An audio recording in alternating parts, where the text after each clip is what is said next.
Okay. All right. Welcome, welcome to book club. We are super excited for tonight. Um, Tonight we are going to be talking about chapter 10 and chapter 11. And guys, I really feel like these are two key chapters to getting ourselves into momentum and exploding our businesses. Because truly, I love the way that she just lays it out there and has made it simple for us to duplicate. And that's what I'm going to talk about in this chapter 10, the key to duplication. Of course, we all know that in order for this type of business to be successful, we have to be able to duplicate and replicate what we do.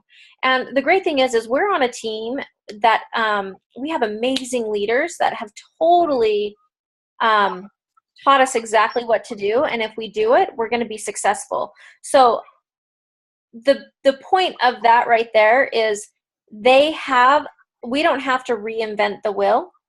They have it all laid out for us. But really, what does it come down to? It comes down to us, right? So our leaders can tell us exactly what we can do. And as we're starting to grow our own teams, we can tell people what to do. We can coach them. We can train them. But really, if someone is going to be successful, it has to come down to them. We want to keep it simple to multiply, but yet still there has to be work that has to be done. So I love that she talks about, there's one question that she asked if she's ever frustrated or wondering, what's going on with her business. She asked this question. She says, if everyone on your team did exactly what you currently do every day, every week, and every month, how big would your business be? And that can be kind of sobering a little bit, especially when I think I've had really busy days and I put so much into my business, and then really when I look back, I realize, well, maybe I was scrolling Facebook a little too much, or maybe I really wasn't focused on what I should be focused on, and everybody does that. There's nothing wrong with that, but I think a lot of times we talk about being laser focused and finding out what works for us, whether it be in 15-minute increments so that you can, like for me, sometimes it's in between patients that I send a message off. As long as I'm consistently doing that and having action and then, coming home and working on my business, then my business grows. But when I quit finding those little moments in my day where I can put time into my business, I don't grow. Because, we all know that the way that we're going to get our business moving is through action. So it's just really, really important. I think it's actually a good idea at the end of the day, if you're really serious about this business, and we've talked about, you can have this business as a hobby and you'll get paid like a hobby. But if you want to have this business as a business, then I think it's a good idea to every day go through and say, okay, if everyone on my team did exactly what I did today, where would my business be? And that can really say a lot. So like I said, she asked that often, and I think that would be good for us to ask too. She talks about duplication, and there are 6 ways that you can duplicate. And if you do these 6 ways, you're going to be successful. Because if you remember, it's all about us. So it's what we do, and then that's how things are going to duplicate, because people will see what we're doing and they'll want to do the same thing. So the first thing is, are you constantly adding to your list? Second thing is reaching out and reaching back to people on your list. How many times have you guys gone through your list? I am guilty of not going through my list enough and doing follow-ups. And we all know that between 5 and 12 times it takes for people to want to, before they'll even say yes to this opportunity. So you have to be reaching out and you have to be reaching back to people. No doesn't mean no right now. No doesn't mean no forever. It just might be no, not right now. So the other thing is are you inviting people interested in the business to 3-way calls or events? And if it's the right fit, are you adding them to your team? I'm just going to pull a plug out here real quick. We have opportunity events every single month. And it takes time from us to do this. And I don't think that we use this the way that we should use it. And it's kind of frustrating, actually, when we plan these events and I kind of feel like we could have a lot more people there if we reached out to people. And I don't know if we've got into just this comfort. We have an event every month. Guys, we're bringing people that are already ambassadors, which is fine. But we should be bringing people that are that have never even heard of the product, or that, you know, that you are maybe going to be able to enroll as an ambassador. That's the perfect opportunity. And really, like, after I feel like we had a good turnout at the last opportunity meeting, but there was only one new person. And I really feel like for everybody's time's sake, we need to be bringing people that are not in the business. And we can still bring people that are doing the business, because that's a great opportunity. I feel like we need to have that relationship with everyone. I love that part. But guys, honestly, it's a waste of my time to have people that are there and not, I don't want to say it's a waste of my time. That sounds really rude, because it's never a waste of my time. I love what we do. I love what I do. But think about what an opportunity this is, because not every team does this. Very few teams have live events monthly. So hopefully that makes sense. I'm kind of on a rant right now. So, but hopefully we'll just take advantage of our monthly opportunity events and bring new people. I know that I'm going to try harder. And of course, you know, like, I had 3 people that were coming last month, and all 3 of them emailed me that morning. So life happens. I get that. Let's just see if we can get more people to our next live, because really, our team is special. Like, when people see us, they feel our energy from every single one of us, and it's magical, you know. So I just hope that we'll take more advantage of that. So the 4th thing is adding those not interested in the business as customers and asking them for referrals. I know she's talked about that a lot in the previous chapters, and I really do think that asking for referrals can really benefit us. And then the other thing is, are you getting paid? You know, if you're getting paid, obviously you're doing something. Hopefully that payment is going up. And sometimes it doesn't, and that's okay, but getting paid does tell us that we're working our business. And then the last thing that she talks about is having fun. And that is one thing I love about our team. I feel like we have such a good energy, and I feel like we just, I mean, that's why we're called Synergy Plexus, is because we are just so cohesive, and I love that about us. And so just a reminder, you know, when we're posting on Facebook and things like that, people need to feel our energy. When you're doing your 3-way messages, when you're reaching out to people, make sure that you're having fun, that people know that this really is fun, that you can work a job and have fun at it still. So she does talk about getting other people to work and to duplicate. And she talks about her business partner, Bridget, who did some research, some data, and figured out that your people on an average will do half of what you do. And those are your runners. And I thought that was interesting. So basically, whatever I'm doing, other people below me are doing half of what I do. There, of course, are, you know, people that do a lot more than I do. But I just thought that was interesting. And she said that, you know, she has researched it herself, and she says that really is the rule, that she calls it a half rule. She talks about if you want to build big and if you want to duplicate, we have to, of course, look at ourselves. And then I love that she says, that's why to build big, you must commit today to be the top producer on your team. Then commit to besting yourself every month to show your team how it's done. And I just think it's so cool that our company has given us the opportunity with convention to, like, really bust out and do this, guys. We could be the top producers, and the way we're going to do that is exactly what she talks about. If we're reaching out to people, we're inviting people to events, we're adding people to our list. If people are interested in the business, we're getting them as customers, because we get points for that, which is awesome, or we're getting them as ambassadors. So I'm just super, super excited that that's part of convention, and that this totally comes into this book, that if we can commit today and be the top producers on our team. So I would hope that you guys would commit to that. And then, like I said, she talks about we can teach, we can coach, we can inspire, we can collaborate, we can laugh, we can have fun together, we can dream, we can plan, but we can't motivate. That has to come from within each of us. So, as we know, this kind of business takes a lot of personal growth, and it takes more work than sometimes we like to throw out there if you want to be successful. But the way that I always find that the way that I can motivate myself if I'm feeling not motivated is to put myself into action. And it always goes back to those things she talked about.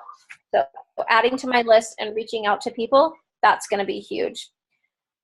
She also talks about when you get people after, teaching them and training them, like there's a couple of things that can really help their business grow and your business, and that's doing 3-way calls, really using those. And I feel like we do that pretty good on this team. And then getting them to commit to. And if they ever start to fall back, you can go back to their why, which is super important, and then do those same things again. Keep having them add to their list. Keep having them reach out to people. Keep having them start 3-way messages. And then have them invite to the events too. So, and then of course, while you're doing that, have fun. And it's just this, what does she say? It's keep doing all of that over and over. Wash, rinse, repeat. And that's exactly what this business is. It's just about repeating those same steps every single day over and over and over and over again, and reaching out to people so that by the 5th time or by the 7th time or by the 12th time, they're ready to jump in and they're ready to run with you. So that was chapter 10. Now we're going to turn the time over to Christy for chapter 11. Thank you so much. I'm going to be honest, this is going to be hard to condense because it was so good. I feel like every little bit of this was like golden. So I'm going to try. What time do we need to be done? What time is it? 9:37? I think we started about 9:25. Okay. So like 9:50, is that good? 9:55? Yeah, I think you have 45 minutes on your call. Oh, I did it for longer, but I just always do it long because I hate being cut off. Yeah, yeah. Okay, so this is so good, guys. I've got to turn off my messenger so it will stop dinging. This is all about nuggets. There we go. I think I've got it.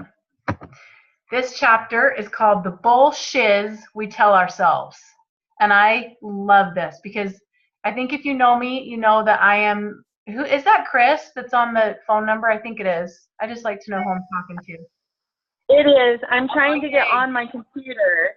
Okay, maybe it's just been sitting here spinning, but I think it might be moving. Sorry. No, it's okay. I just like to know who I'm talking to. Like to hear your cute voice. Yeah. Okay, so yeah, hopefully we'll be on the computer in just a minute. No worries, okay. You're good. I just wanted to say hello. Okay. The thing I love about this, if you know me, you know, and maybe I hope this is how you feel, like I'm all about believing in people and, creating and believing in the best and believing that we can all achieve it.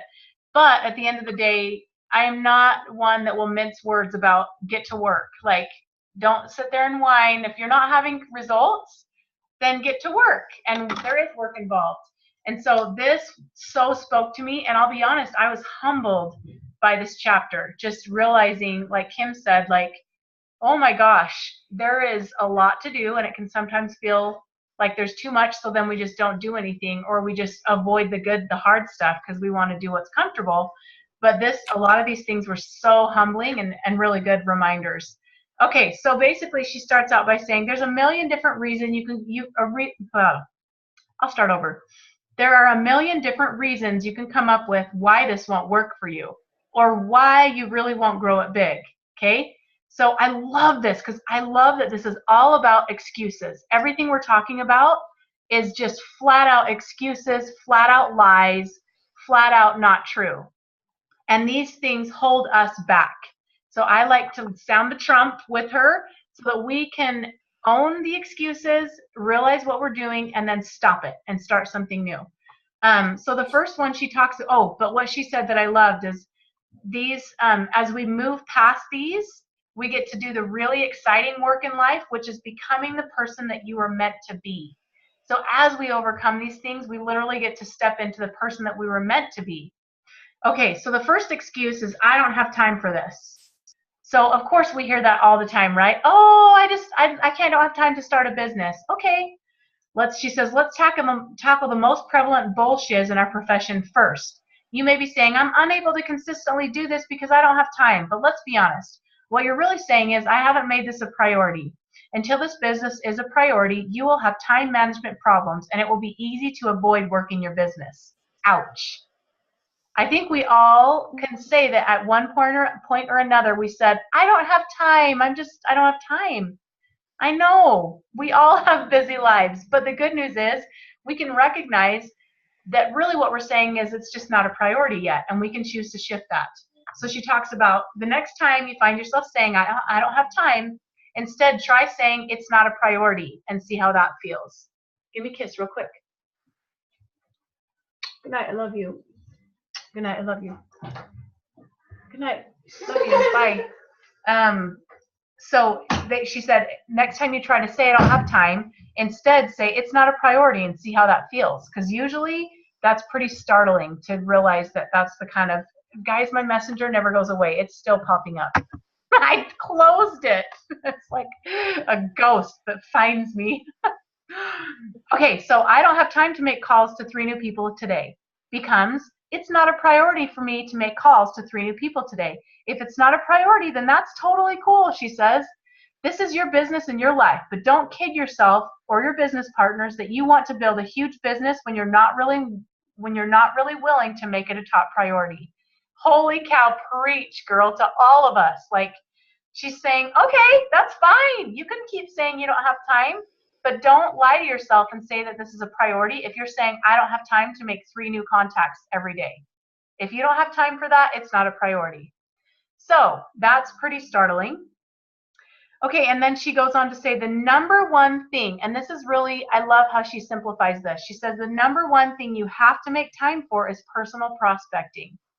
Okay, so everybody on this call, and probably the people that will watch it later, you probably have somewhat of a team, and sometimes it can be really easy to fall into the minutia and the easy work. Let's go talk to my team members and see how they're doing, see if they're working. Like Kim was saying, you know, oh, I'm sure they're doing a lot, when what you want to do is try to get out of the hard stuff about making your calls. So she's saying the number one thing we should make time for is personal prospecting. Number one. That's pretty straightforward. And she said, why do we sometimes try to get out of this? Because it's hard. And as humans, we'll do anything and everything to avoid the hard stuff. But here's the thing. It's the hard stuff that's the most important. So if we're trying to eke out of our hard 3 new or 5 new contacts a day, then guess what? It's the most important part of our business that we are neglecting. Okay, so she goes on to talk about how she's not immune from it, and I don't think anyone is, you guys. Brooke Hemingway, Emily Gibson, all of us fall into that trap of just, it'll be 3 days and we're like, oh, I haven't had time, when really we've been avoiding the hard stuff that's the most important stuff. And the good news is we can create a shift. We can own that and say, okay, I'm going to write on my sticky note, number one priority, put it on my mirror, and remember what I do first when it's my plexus time. Personal prospecting first, always. Okay, so she said, and this is super, super clear too. I love bullet points and lists. And she says, let's get really clear on what you're supposed to do to grow a lucrative business.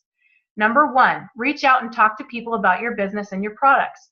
Find those who are looking for what you have to offer. This is where the vast majority of your time is spent, at least 80%, she says.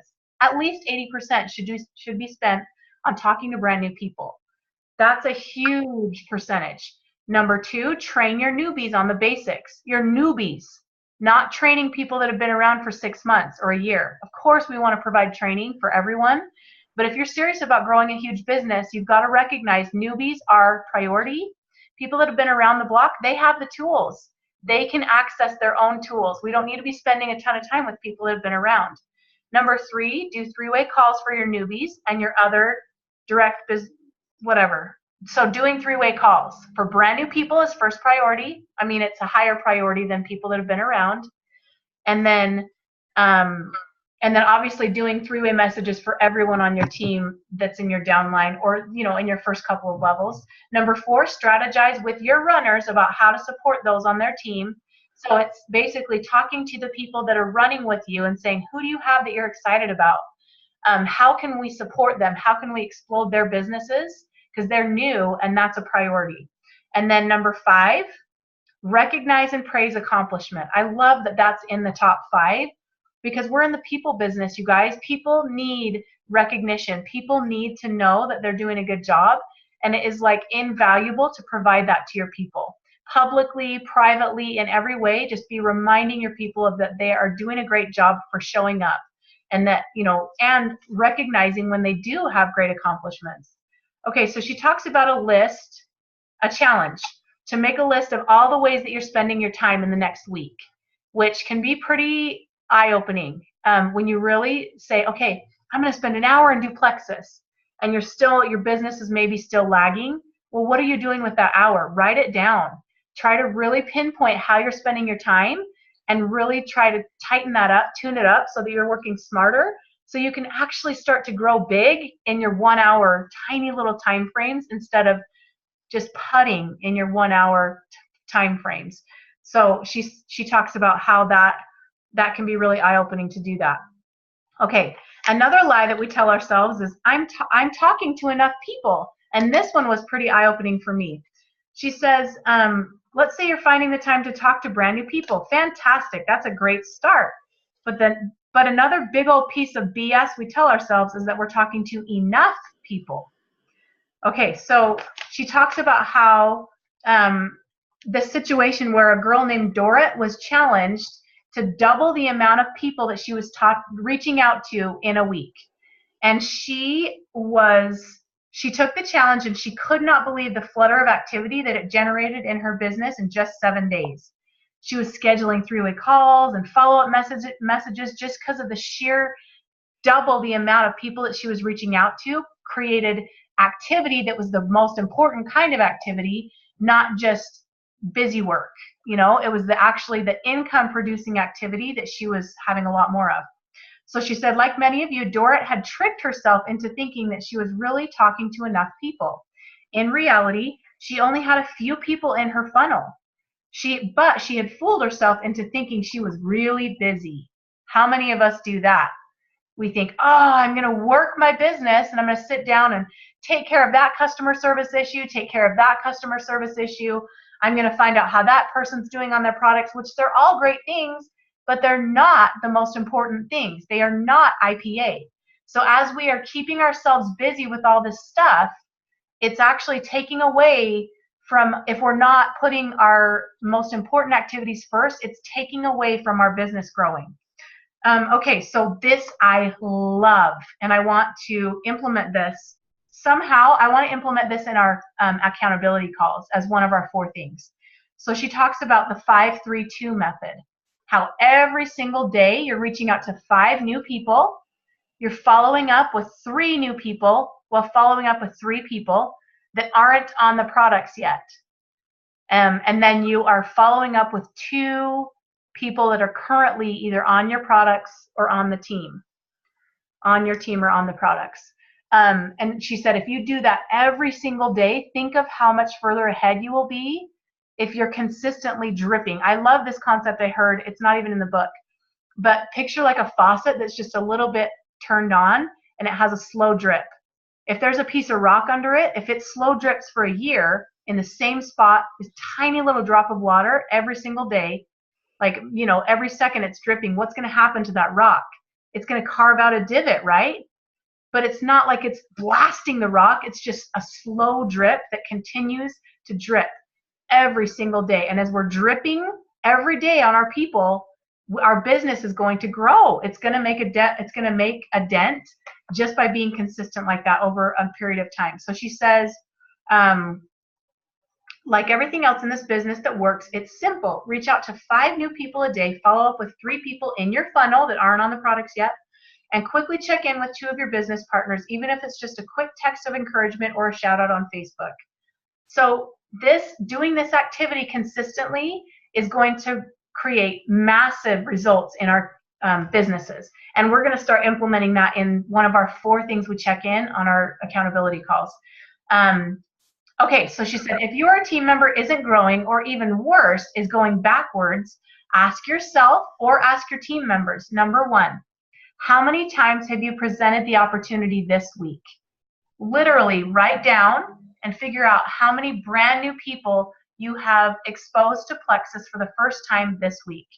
And then number 2, how many 3-way calls have you done this week, or how many 3-way messages or Zooms or things like that? She said, you cannot BS those numbers. Here's what I know after growing a 7-figure business. You guys, she knows what she's talking about. If you're not adding business partners and customers, you're most likely not talking to enough people. So when we have a lag in our business and we're not enrolling new level 1s, it's because we're not talking to enough people. Because guys, it's a numbers game. It's very simple, our business. So if we're not adding new people, the bottom line is you're not talking to enough people. So she says, make sure you're actually talking to new people every dang day, is what she said. And she said, this biz is a numbers game, and there's no way to bullshit the numbers. You cannot out-trick the numbers game. It's a numbers game, and that's just the bottom line. Okay, so she said, one of the other things that we buy into that's a load of crap is that I've recruited enough people. Maybe you're telling yourself, hey, I've been working the numbers game. I've recruited 20 or 30 or 40 people, and I'm not where I should be or where I thought I should be. Let's think about this for a minute. If it only took recruiting that small number, wouldn't you hear about the enormous success stories in this business channel all the time? We don't, so that must not be enough. And then she talks about one of her friends who's a professional, and he says, here's what all successful people in network marketing have in common. We all recruited at least 100 people in our first 2 years. So if you're in your 3rd year of business and you've recruited fewer than 50 people and you're not where you want to be, well, there's your big clue. I love how she says things, because she's just like right in your face. It's like, duh. If you're not where you want to be, then you haven't recruited enough people. It's really exciting that it's that simple, because it's like, well, go get your numbers in then. There's no emotion that has to do with numbers. Numbers aren't emotional, they're just numbers, and that's the good news. Okay, she says, one of the other things that we buy into is I'm being coachable, but nothing's happening. I think we can probably all relate with this a little bit. And she says, I'm sure you think you're being coachable, and you may in fact really be trying to be coachable. But if you were 100% coachable, you would be seeing success. So she talks, working through the process of elimination to figure out what your problem is. And she says, are you being consistent? Are you touching your business every day? Are you having faith in the 3-way call? Are you working on what's between your ears every day? Are you working on your mindset every single day?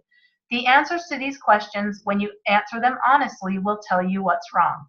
So again, how refreshing to know if there's an issue, if you feel like you're not where you want to be. Well, there's a few questions you can ask yourselves, and if yourself, they're not ourselves, there's ourself.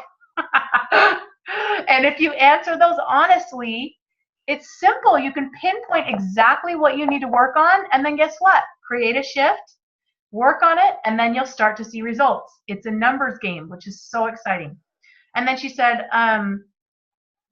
I love this because I've seen over and over that when people follow what I've laid out in this book, their business grows and they have a lot of fun in the process. So she's saying, keep it simple. These principles work. Okay, she talks about, we're almost there. I think we have this is a way long chapter. Did you notice how long this is, Kim? Yeah, after I told you. You gave me the long one on purpose.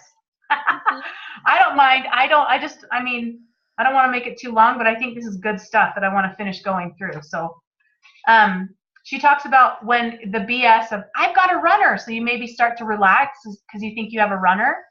BS. And she says, this is something that drives me absolutely batshit crazy. It's common BS that we tell ourselves that completely screws with our heads and ultimately our business. So here's what she said. A runner is someone who follows the system to a letter. who reaches out to new people all the time, who brings you multiple three-way calls every week, who adds new business partners every single month and doesn't stop. That's a runner. It's kind of like Dorrit, this lady that did the challenge that doubled her exposures for a week. You won't know what a runner is until you have one. So until you find one, just trust me. You must routinely take inventory of what you have in order to find how far you have to go to reach your goals.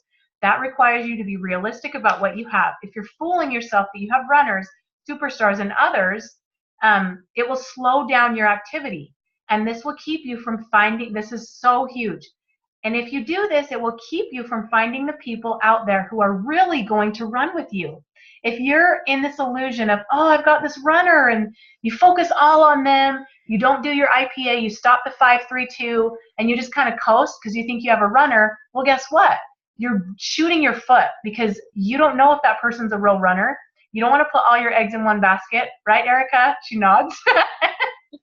And you don't know who's out there that's waiting for you to approach them. You're going to miss the boat if you stop reaching out to people because you think you have a runner. Okay. She also says, one of the BS things, I can only sell products. Here's the inescapable truth. You get what you ask for. If you don't talk about the business, you will never add business partners. Like Kimberly is doing the most amazing business posts lately, and I'm loving it. And she's adding more people. She's getting more activity. She's getting more exposures. So if all we're ever posting and talking about is the products, again, we're missing the boat and missing the opportunity for the people that need the business. Okay, here's another one. She says, I don't need three-way calls. You need to use them whether you're brand spanking new or a seasoned veteran of this profession, because third-party validation is huge. Okay, another one. She says, I don't have the right network. Again, bullshit. You're prejudging. The thing is, anyone, she says, who does have the right network? Anyone with big enough balls to reach out and have conversations with people they know and people they get referred to. That's the network. If you have humans to talk to, you have the right network. It's a matter of getting in, digging in, and getting busy. Okay, so then it says, another concern, I don't want to be that person who people want to run from. And I can 100% relate with this. It was my worst nightmare. And she said, phew, I don't want you to be that person either, right? We don't want these people to be annoying. So somehow we get it in our heads that if we do these things, we have to be annoying, right? And that's exactly opposite of what she wants us to be. And here, this is pretty cool. She says, what if you knew that the next person you messaged on Facebook about Plexus, she didn't say that, desperately needs to earn more money so she can get out of a broken marriage? What if the next person that you message needs Plexus, the business, and they need it in order to make their life better? What if the next person you run into around town is living in a fancy house that she can no longer afford and is going to the food bank to feed her kids? What if the next person you talk about is in that situation? What if the next person you call is trying to recapture an identity outside of mom and wife and misses the social, intellectual, and financial benefits of working but needs flexibility? These are all real stories from her team, you guys, of people that she talked to that were dying and desperate and praying for a miracle that was the business. And we all can say the same thing, and it gives me the chills, of people on our teams. And I love this. For the right people, you have a gift. Don't decide for someone else whether they need that gift. Think highly enough of them to let them decide. Okay, we have a whole bunch of Lexus earners who said no at first, but really meant not right now. So think about in your network, who said no that is a future Lexus earner? Who said no that's going to be a jewel that we just need to continue to reach out to and follow up with? And we need to get over ourselves and realize that the timing wasn't right for them at the moment, but that does not mean that it doesn't change down the road. Circumstances change. Okay.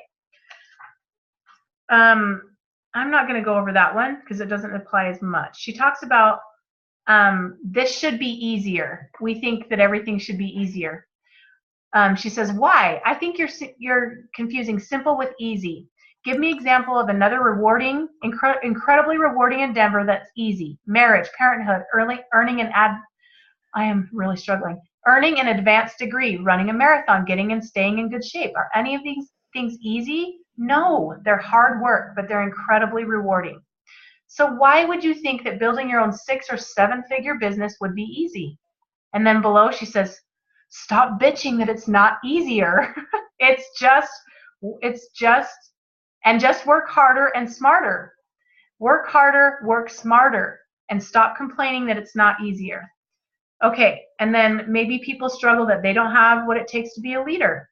If you're carrying around these harmful beliefs, you're not alone. These doubts can and do plague people, from women with accomplished corporate careers all the way to stay-at-home moms who've never worked outside the home.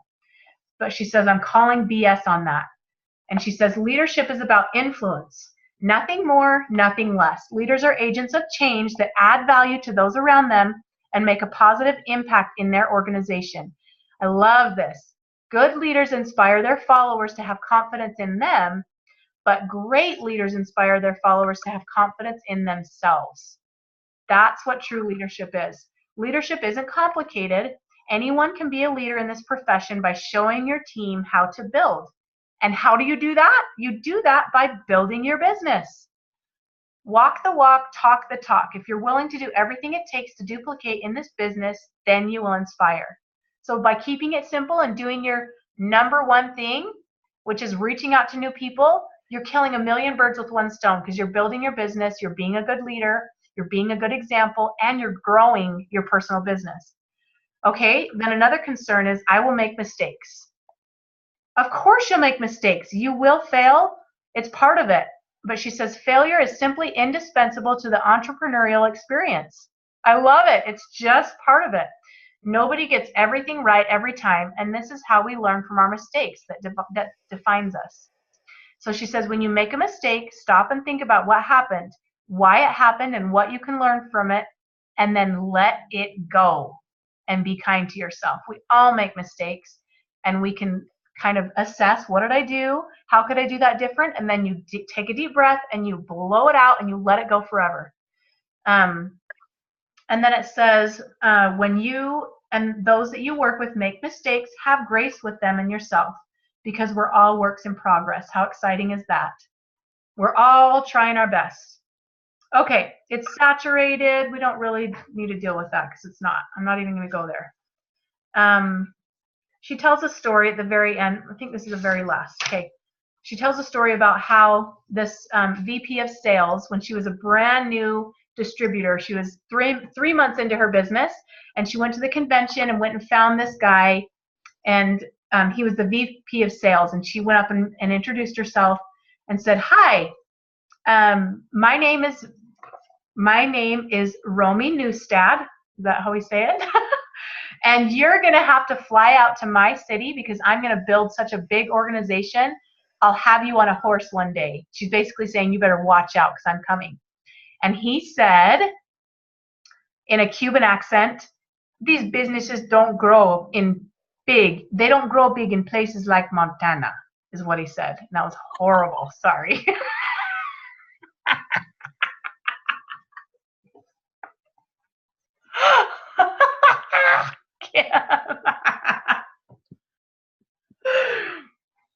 These businesses don't grow in places like Montana.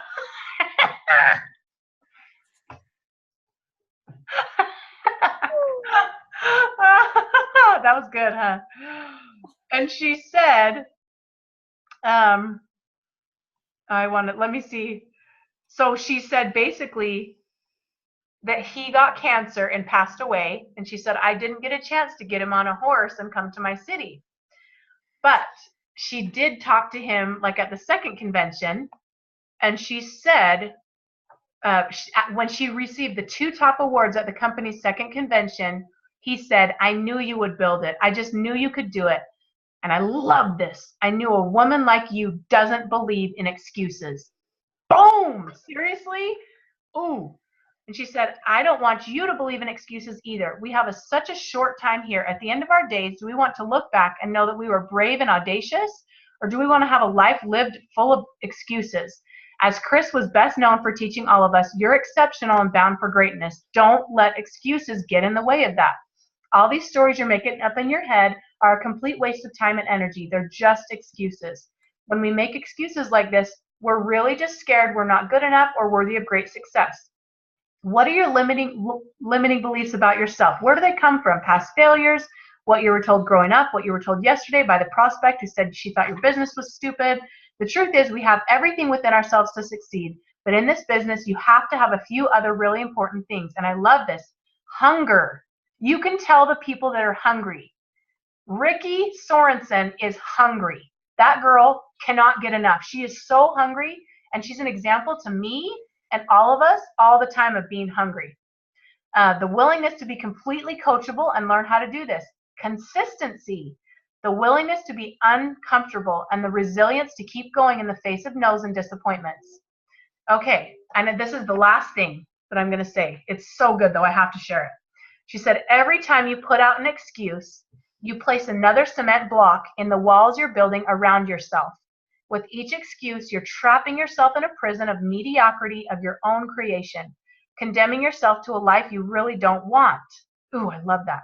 Being in that box may feel safe, but over time, what's going to be in there with you is a whole lot of regret, what ifs, shame, and loneliness.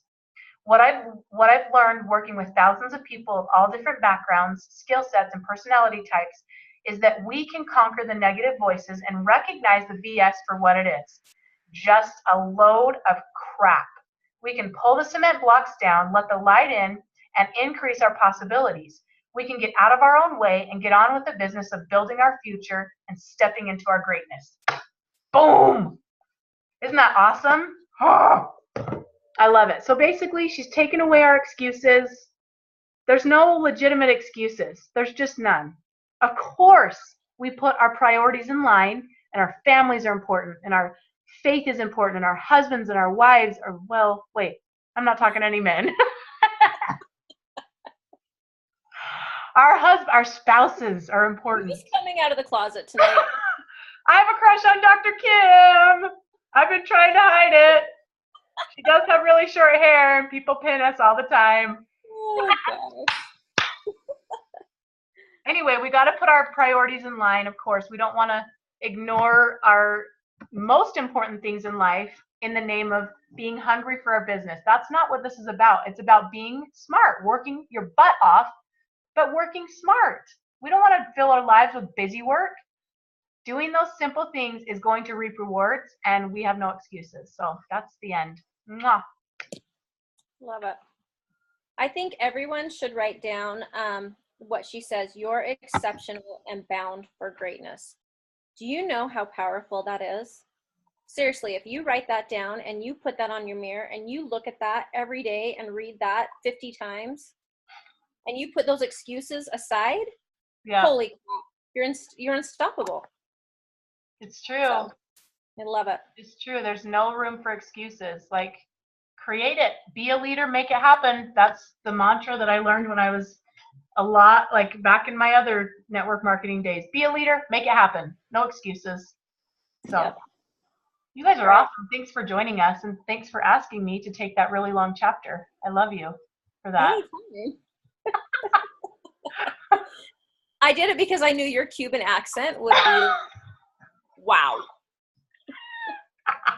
It was like a mix of Spanish and gangster rap or something. I'm not sure. Oh gosh, I love you guys. Oh, Chris, Lara, Susie, and Erica, you guys are awesome. Seriously. You're showing up. This means a lot. Like, you can tell that you're serious because you just show the freak up, and I love it. Yep, every single time you guys are always consistent, and that's huge. Yep. No excuses from you, badass ladies. Can I wear it? Body word there. And so we're looking lovely. Yes. Kim, you need to say that in a Cuban accent, and then it will be even better. That's next week.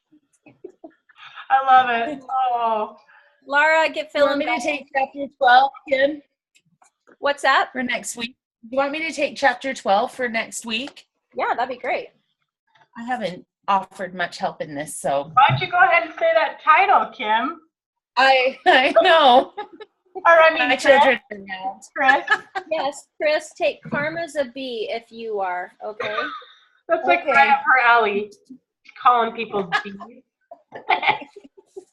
Okay, I'll do 12. All right, sounds awesome. So it'll be 12 and 13 of next week. Okay. Okay. Have an awesome Okay, night, sounds guys. good. Love Thank you you guys. Bye. Thanks for coming. Okay, thank you. See ya.